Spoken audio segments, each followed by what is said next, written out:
Okay, everybody, welcome to the new episode of the Boostly podcast. This is the podcast that gives hosts the tactics, the tools, the training, and most importantly, the confidence to go out there and get more direct bookings. My name is Liam Carolan, Mark Simpson's co-host, and today we are shining the spotlight onto a very special guest. I'm really pleased to have them both here. We've got Elliot Caldwell, and he's the founder, and Michael Lafonte, who is the co-founder of Home Team Vacation Rentals. Now, this is a business which you're going to want to go and Google and go and check out. You may remember Michael, who has been on the podcast before. He's featured, we discussed the B&B Investor Academy and had an amazing chat about all things social media and short-term rental at the time. He's back and he's joined by his business partner, Elliot. And today we're talking about their short-term rental business. And also we're going to be talking about the formula for short-term rental success. So let's dive in. Welcome along, Elliot, and welcome back, Michael. Thank you. Thank you for having us. Yeah. Awesome. So thank you for joining me today. So let's start how we normally do, which is, can you briefly just tell us a bit about your role within the business, what your favorite thing about being a host is as well? And if we start with yourself, Elliot. So founded Home Team. We started tinkering with it, Michael and I, probably beginning March, April of this year, then kind of officially launched on August 1st. And so I run everything day to day. And then Michael, as he runs Airbnb Academy and has his sales team. And then he's also talking to our sales team and helping us out with a bunch of leads via social media. But I run the day to day and, have a team behind us. We have a team of 9 full-team employees in the States. And then we have 5 full-time virtual assistants to help out with guest communication. So August 1st, we kind of launched officially, and it has been a wild growth since then. Since August 1st, we've grown it to, I just looked, with 82 properties that we have live. And I have a big push of a discount to the end of the year to try to get to 100 properties by the end of the year. So that's a long stretch goal. I don't know if we can get there because Christmas and the New Year, but we actually had 6 come in today. So like got us to 82. So working on that, and there's a struggle in that as well as we grow, and especially the fast growth that it's been. So yeah, that's what exciting. It's exciting, and that's just amazing in general to do that. So if we come to yourself, Michael, if you can give us a brief introduction and what your role is within the business, and also your favorite thing about hosting. Yeah. I guess technically my role is Chief Revenue Officer. I mean, I kind of head up a lot of the marketing front too, and help with just spreading the message of Home Team Vacation Rentals out with the world through various social media platforms. And with a lot of my own clients who are now clients of the vacation rental business. And then favorite thing about hosting is providing unique experiences and quality guest experience to people from around the world at different locations too. It's really cool hosting other properties in addition to ones that we invest in ourselves, because we can share, put our special touch on all these properties and share them with the world. Definitely. We're going to be diving into some of those, what the special touches are, and, what we can learn from that.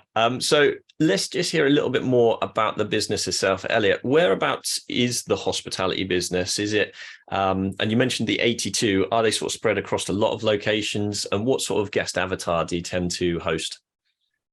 Yeah, we're mostly in the southeast of the United States, Florida, North Carolina, South Carolina, Georgia.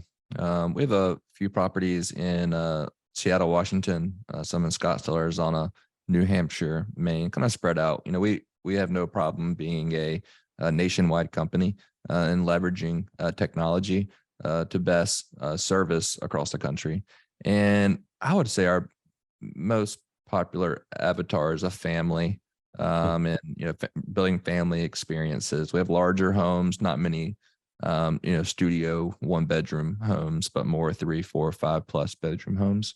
And so the cabins, on the lakes of New Hampshire and Maine, and the cabins of the Carolinas and Tennessee, where Michael has a few properties and we manage a few properties, and then closer to the beaches in Florida. And just to dive, still sticking with yourself there, Elliot, what was your first property? What was it like? Or what is it like if you've still got it? Yeah, so I also own 7 properties. Part of those, those 82 don't include mine and Michael's properties. So if you include those, we're a little closer to 100. So I own, and my first one was in Mars Hill, North Carolina, just above Asheville, North Carolina. I actually found Michael on TikTok in December. Funny story, December 2020. He had just kind of got started on his, I mean, now, over 1 million followers, and which helps us with, everything we do on the marketing front. And then that was December, and then January, February, March, kind of did my own research. And then on March closed my first property, and it did, I think the first 12 months, $170,000 in revenue. And that was before the market had the uptick. So I got a good deal on that too. I think it was $426,000 I bought it for, and it just appraised for 600 something. Amazing. Wow. Yeah. So yeah. Awesome. So let's go back to yourself then, Michael. Same sort of question. And just before we move on, actually, I have seen the Skybox cabin. Whose is that? Is that yours, Elliot? Yeah, that's my first one. Yeah, I mean, that is terrific. And again, go and check out, anybody listening to this, go and check out Home Team Vacation Rentals. And I think there's a link to the Skybox cabin. I think that's how I came across it, but it just looks beautiful. It looks like literally a family vacation up in the sky, amazing views, and just really good. So Michael, same question. What was your first one? And I just love taking it back to those sort of grassroots. What was your first rental, short-term rental, I should say? Yeah, we went live with our first one 3 years ago, just over 3 years and a couple of days ago. It was in Nashville, Tennessee. It was a four bed, 3.5 bath, about 10 minutes outside of downtown Nashville.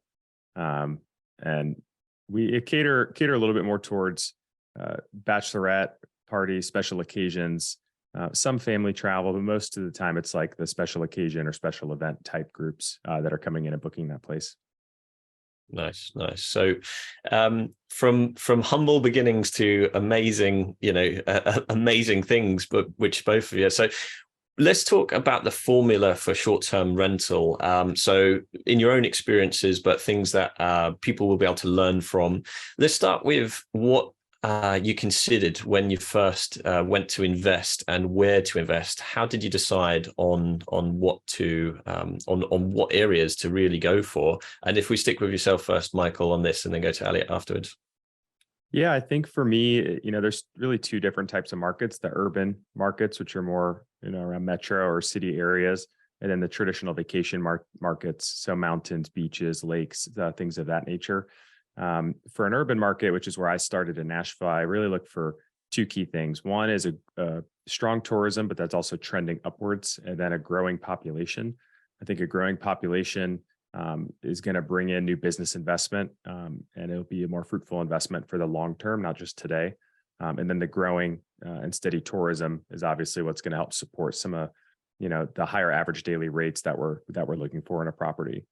In the vacation rentals, we're just looking for a few different criteria, like location within that market. Does it have a nice view? Why are people visiting? Like you said earlier, building that customer avatar before designing and furnishing the place is really crucial. That's cool. That's cool. And Elliot, have you got anything to add to that? And also, just to stack the question, what do you find works in terms of the amenities that your guests most sought after by your guests?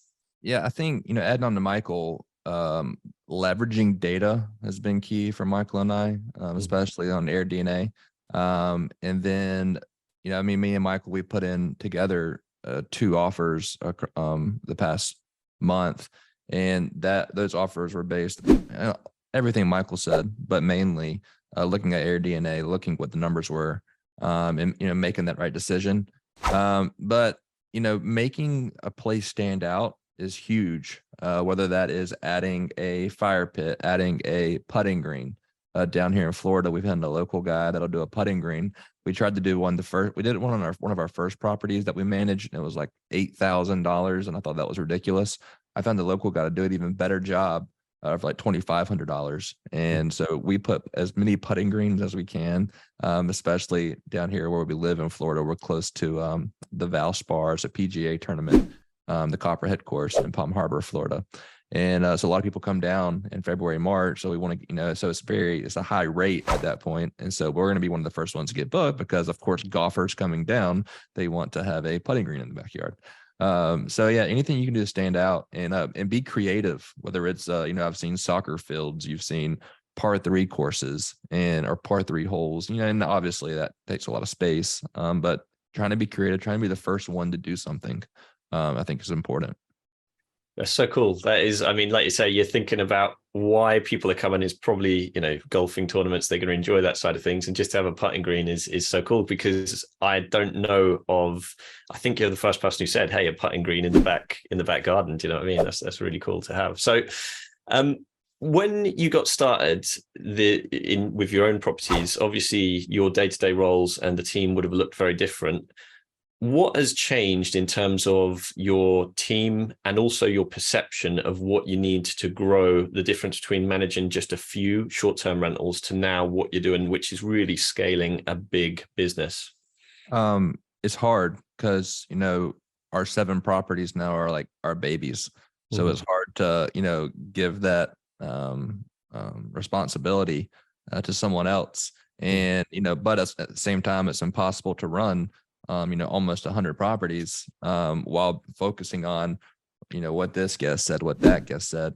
And so, our team is an A team, and we just had everyone down last week, actually, at a Christmas party, and had everyone down from some leadership training.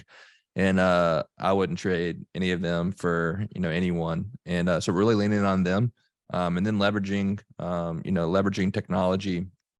And we use Guesty as our PMS and our virtual assistants in the Philippines and Venezuela.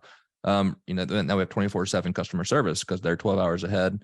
And then so some of them work through the night, and it's great to have that. And then so we don't have to worry about guest communication. Anything comes up, Abigail, our director of customer and guest communication, kind of is the middleman between anything that's important. And so that's been the hardest thing, though, is really giving away that responsibility, at least for me. That's cool. And same question to yourself, Michael. Is there been any perceptions which have changed from the early days to now you're managing such a different, larger business? Yeah, I think just Elliot kind of hit home with it. For me, it's just going from business operator to business owner, and really trying to manage the business versus managing the active day to day. So we're more, perched up ahead and delegating tasks to team members, and then teaching them to be experts in certain tasks. So that way, as we grow, we can grow thoughtfully. Because if you try to grow too big on your own, eventually you're going to hit so many bottlenecks, and your customer service and the quality of stays that you as a host put out there for guests is going to go down. So like Elliot said, hiring A players and just hiring awesome people that are not afraid to make mistakes, not afraid to fail, are coachable, and just willing to learn and go out there and execute day to day. And, stay on par with the vision that we had for, each of our 13 combined properties early on. And we try to apply those same strategies and effectiveness on the management side to all the properties that we manage. So yeah, I think that's about it.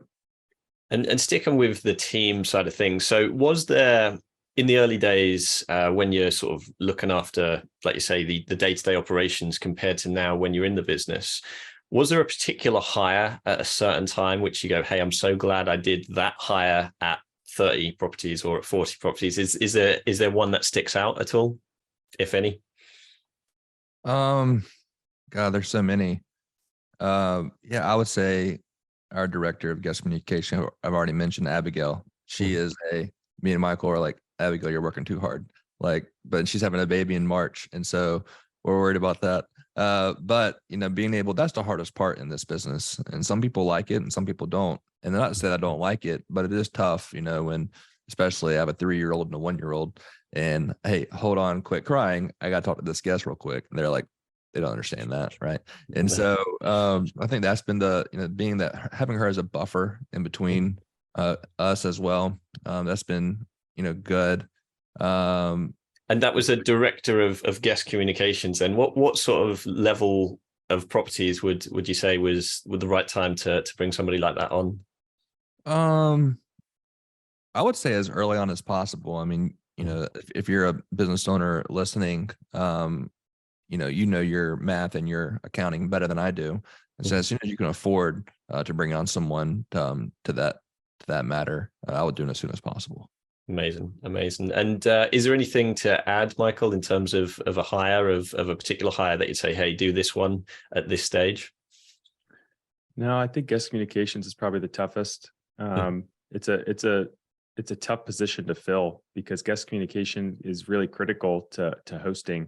That plays a lot into how people review your properties, especially on the OTAs, which is crucial for how you rank in search and future bookings as well. So you definitely want to make sure the quality of service is consistent. So I think I would agree with Elliot that's probably been the most critical to fill, and it's a tough position to fill and operate. So she's done an amazing job.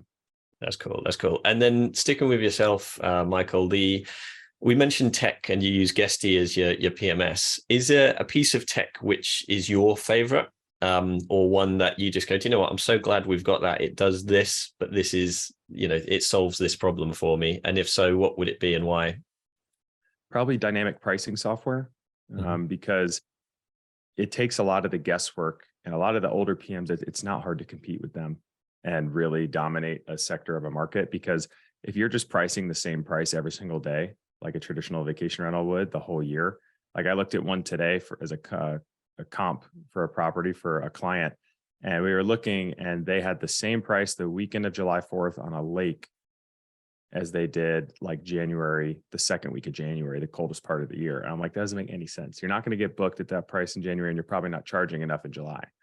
So dynamic pricing allows you to not only dynamically change your pricing based on some of the demand, and you could set certain criterias, but also looking at future looking information and booking trends, and what competitors are priced at certain days of the week, all from one pane of glass. So that has been the most critical, I think, for myself and also for the company as we grow and scale to manage multiple properties effectively from a revenue management perspective. You make such a good point there, because I speak to hosts sometimes where they've got one or two properties and they say, should I get dynamic pricing? I go, well, do you have time to assess the market? Are you looking at prices enough? And you may not need it at certain levels, but certainly once you've got a few properties, it makes things so much easier, doesn't it, to just manage things from, like say, from a distance across multiple markets, which is really cool. And same for yourself then, Elliot. Is there a particular, you've mentioned Guesty as the PMS. Is that your favorite, or is there another piece of tech which you go, do you know what, I'm so glad we've got that? We wouldn't be able to do what we do without Turnover B&B and having the marketplace of cleaners and maintenance teams across the country. When we launched in Seattle, there was we didn't know anyone out there. It was actually one of our Florida, which is a great to have in the business. One of our Florida properties. They said, "Hey, we have a property in Seattle. Can you manage it too?" We're like, "Yeah, sure." So that we're doing a good enough job for them in Florida to be able to go into Seattle, and we didn't know anyone. Put it out on Turnover B&B and had 48 applications pretty much to clean. And then one of the, a few of them had like a maintenance team. So it's easy to, have those boots on the ground, even though we're, thousands of miles away.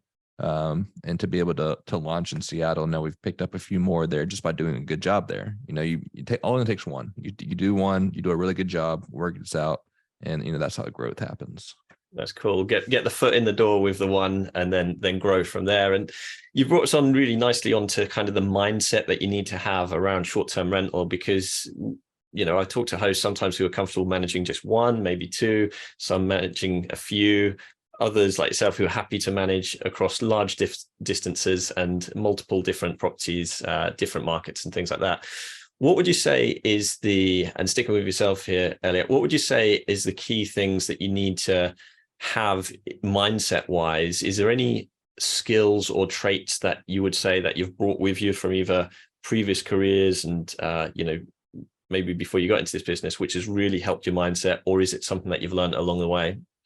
I think it's something we probably learned along the way. You know, as much as we want to be a strong business, we are first and foremost a hospitality company, and every single person that comes and family that comes and stay at our properties, they are extremely, extremely important. You know, I was telling our team last week, you know, some people save for months to be able to afford a $2,000 or $3,000 beach or mountain vacation.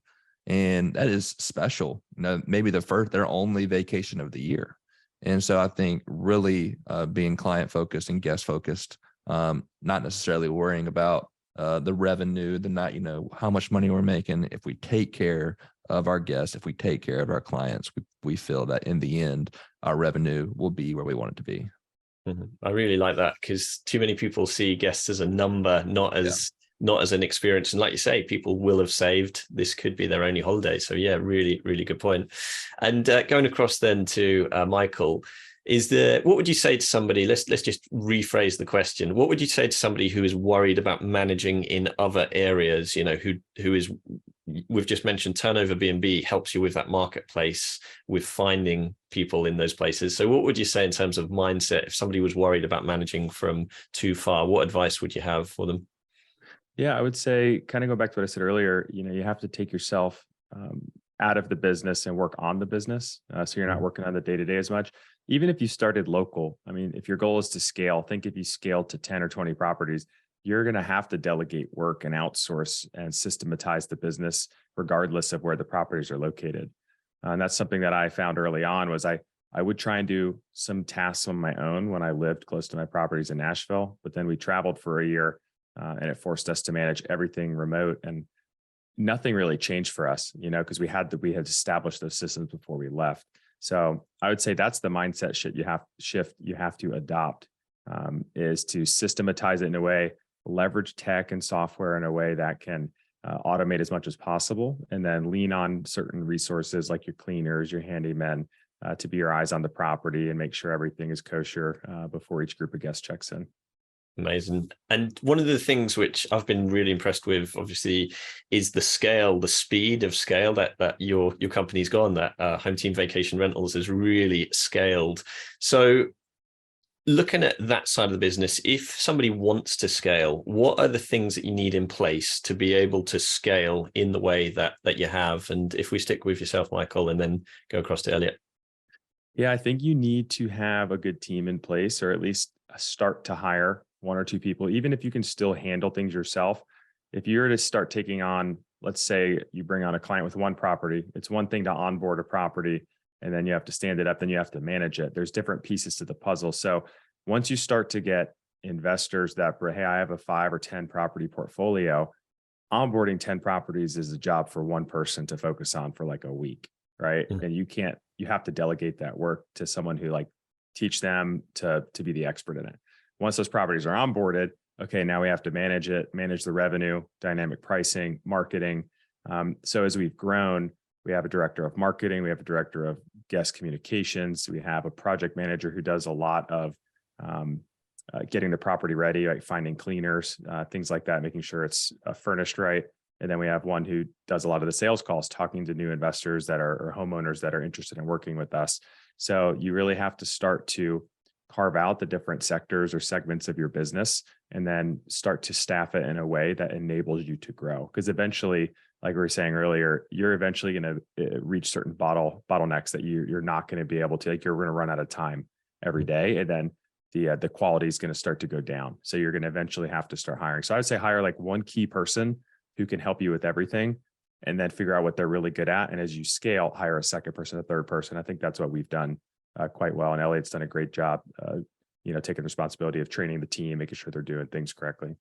I like what you've done there, which is break it down into the bite-sized chunks of, hey, you are the the sniper of this skill. You are the person who is going to be the person who markets or just onboards. And as you grow, you're absolutely able to do that. So coming across to yourself, Elliot, similar question again, slightly rephrased, is why should somebody consider getting investors and how do you go about finding them? How do you go about finding these homeowners or real estate owners with 8 or 10 properties?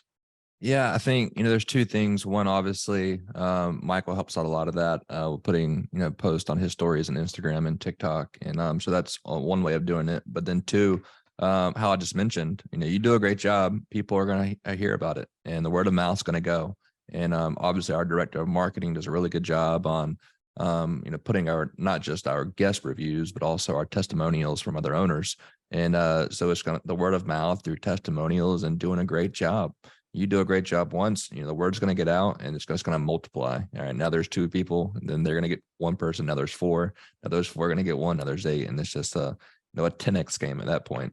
And then if you think about it, and going back to Michael's answer, you have 5 key sections of a company in short-term rentals. You have your guest communication, we already talked about. You have your marketing, you have your operations, and then you have your sales, and then you have just your general accounting and bookkeeping. Mm-hmm. And that is where I think is important to hire early as well, is accounting and bookkeeping, at least for me, because if I think I'm really good at operations and sales.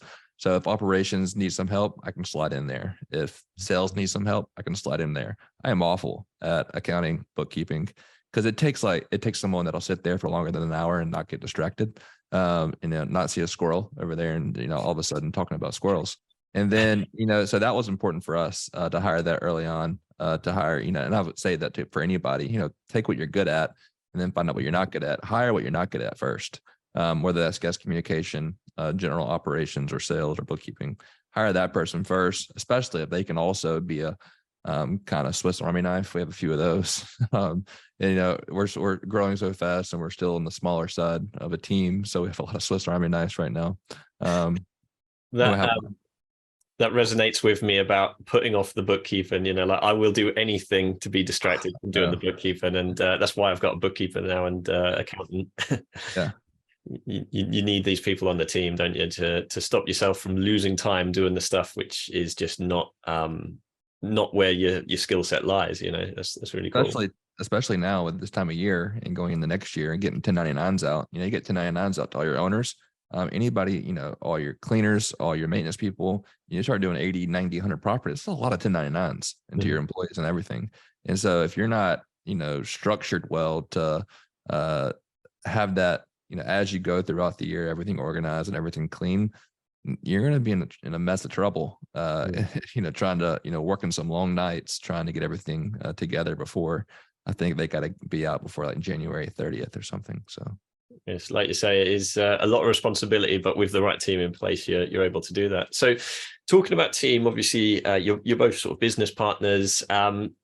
How did you meet in terms of that? I know you mentioned earlier on at the start there, but what made you decide to become business partners, not just peers and giving each other advice? What made you decide to, hey, do you know what, this could work as a business?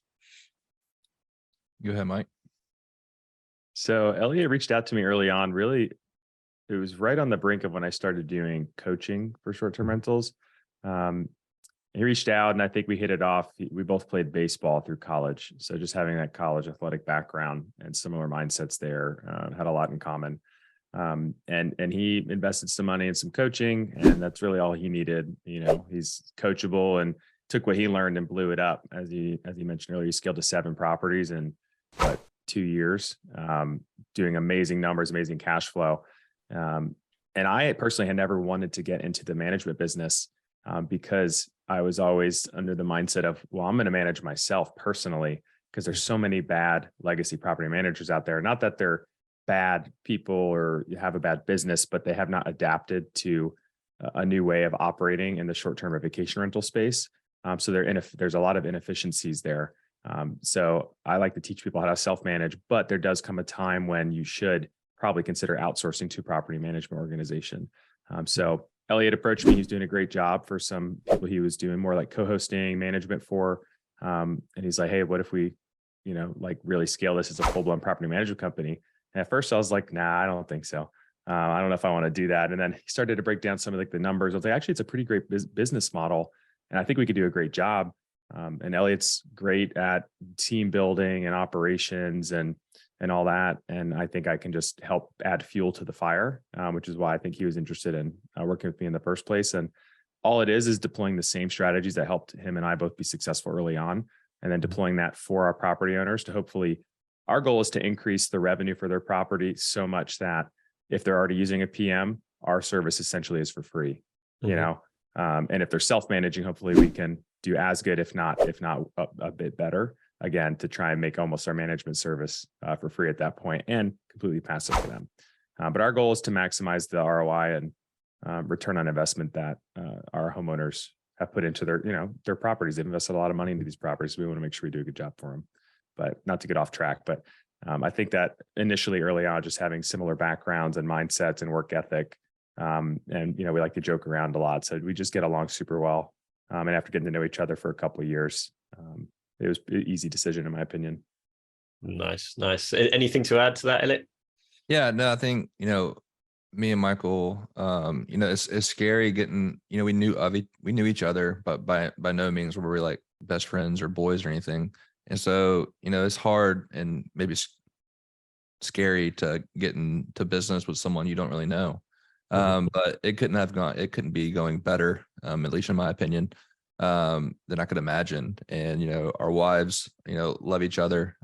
We had the team down, and last Saturday, our wives hung out while we went and played golf. Nice. And we both asked our wife, what your favorite part of the weekend? And it was that Saturday when they got to hang out. And I was like, oh, there's so many fun things in your favorite part. And so, and Michael has a new, how old's Kennedy? 3 months, 2 months, 3 months? Yeah, she's about to be 3 months old.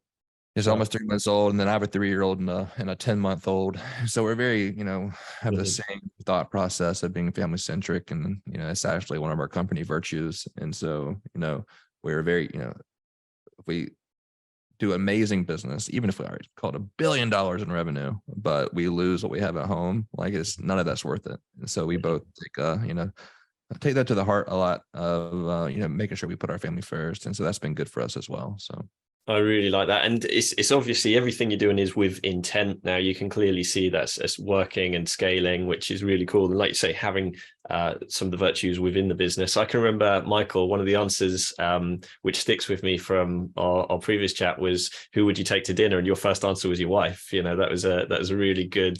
I actually went in and told my other half, and she was like, would that be your answer? I was like, yes. It would now. of course it was. Yeah, but in general, it's really awesome to see how well you guys work together. And with so much going on, obviously in the business, big team, scaling quick, how do you stay up to date with all the latest trends and ahead of the competition? Is there any kind of things that you listen to, any blogs or podcasts, or is it just something which, is there any habits that you do which keeps you up to date? I think it's, a mixture of everything you just mentioned, but also networking in the industry. Word gets out pretty fast, in this industry, especially Michael's obviously done a great job of that with everything he's done with, Hostfully and Guesty, and then, those relationships that creates into other relationships. And then same, I have a couple of business partners with some properties, and, and they have other business partners and other properties. And so just networking and, listening to what's going on in the industry has been huge at least for me. But yeah, it's probably the biggest one. Love it. Yeah. I mean, the biggest thing for me has been network. Your network's your net worth. I think we talked about this with someone on a podcast the other day, but I think that's helped me learn and grow immensely. And I've been fortunate with, the content creation, and all my content is centered around short-term rentals for the most part. So being able to establish, brand deals is great, so I can make money and help market the products I'm already using and loving every day. But I've fostered some amazing relationships with leaders at those companies on the marketing front and owners of certain companies, and just picking their brain about what they're seeing in the industry, like how can I help, how can you help type of thing. And what I've noticed is a lot of people are just really just good people and genuine. And most of the people in this industry who have done quite well and maybe run a successful software or other investors are pretty open to sharing information and letting you tap into their network as well. So it's kind of that abundance mindset, just understanding there's enough business and success that everyone can partake, and that we can all grow faster together. So I think that's been the biggest thing that has helped me personally, and I think us together. I love that. I love the network is your net worth 100%. And yeah, I feel I've learned so much from you both this evening over here, but I know it's midday where you are, or mid-afternoon, I think. But yeah, let's just finish with a couple of more light-hearted, fun questions just before I want to be respectful of your time. And before we go, so what would you say is your top holiday destination? Where do you like to travel to? And if we start with Elliot. I would say one of our properties in Asheville, North Carolina, simply because when we bought our first one, our son was, had just turned 1. So, we have a lot of memories up there. And so it's nice to take the family up there and see how things change. But I would say that. Nice. Yeah. And for yourself, Michael? For me, it's just a place I've gone to since I was a kid, and my mom's gone to since she was a kid. It's Lake Winnipesaukee up in New Hampshire, and it's a great vacation rental market, actually. But it's a place I would love to build a house someday to take my kids and kind of pass along that same tradition. Nice.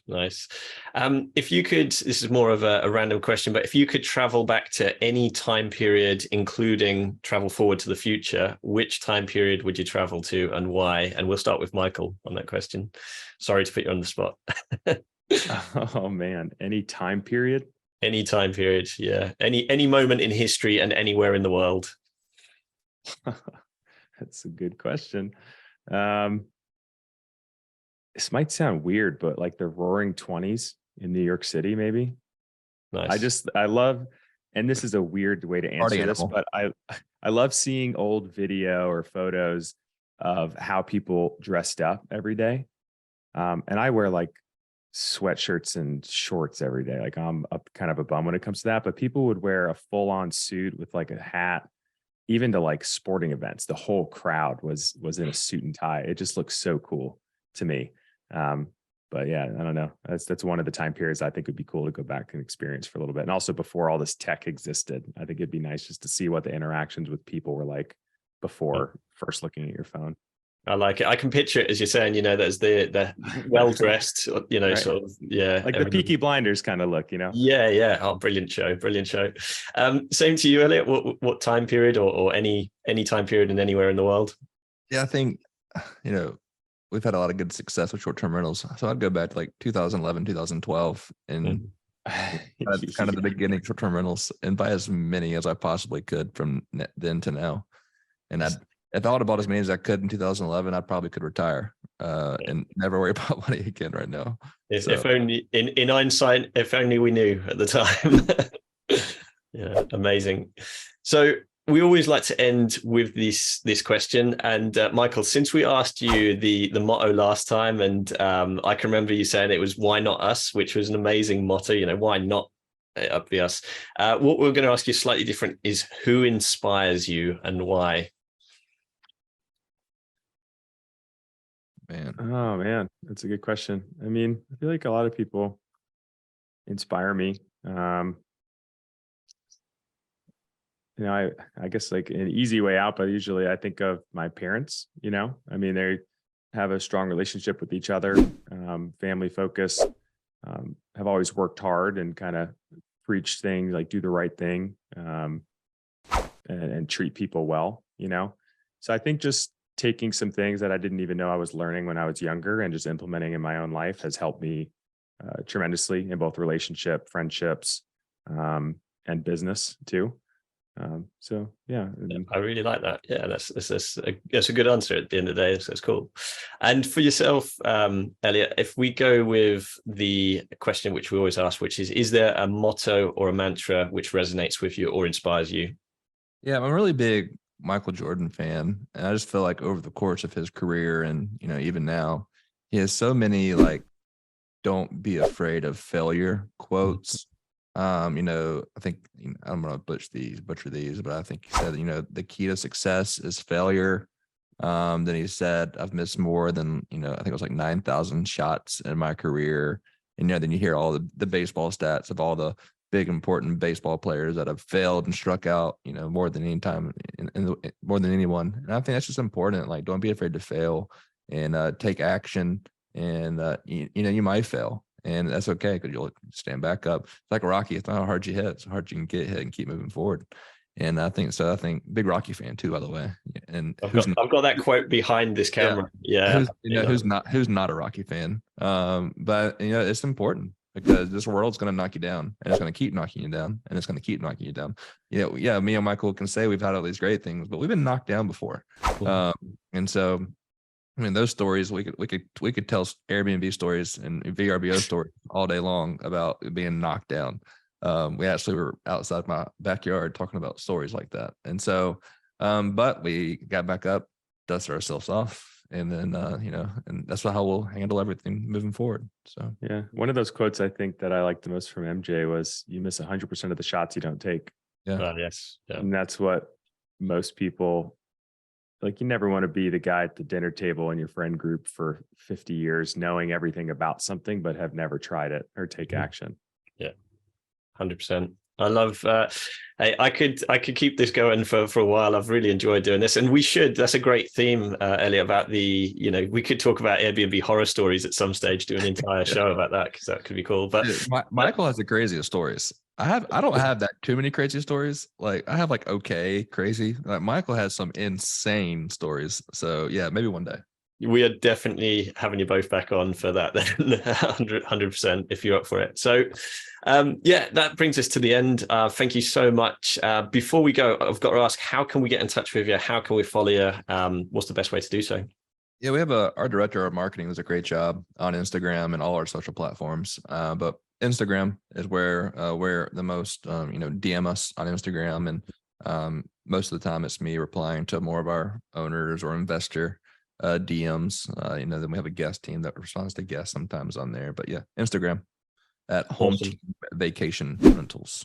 At Home Team Vacation Rentals. Got it. Yeah. Awesome. We'll add it to the show notes as well. So yeah, that brings us to the end. Is there any final thoughts or anything to add before we close out the recording? I don't think so. Thanks for having us on, Liam. Yeah, thanks, man. Thank you. Yeah, thank you both. I've really enjoyed it. I've learned a lot as well. So thank you so much for coming on. And thank you too, if you're watching this either on the live or listening in on the podcast or on the YouTube channel, then it's just, I know there's so many places you can put your attention, and I really thank you for putting it with Boostly. Hopefully you've learned a lot from Elliot and from Michael. I certainly have. And we look forward to seeing you on the next podcast. Thanks very much. And bye-bye for now. Having a blast, gonna get it on the Boostly podcast. Boostly like Bruce Lee, cause it's so hard and the T is loose leaf. Making up those rhymes, don't write it, just do it loosely.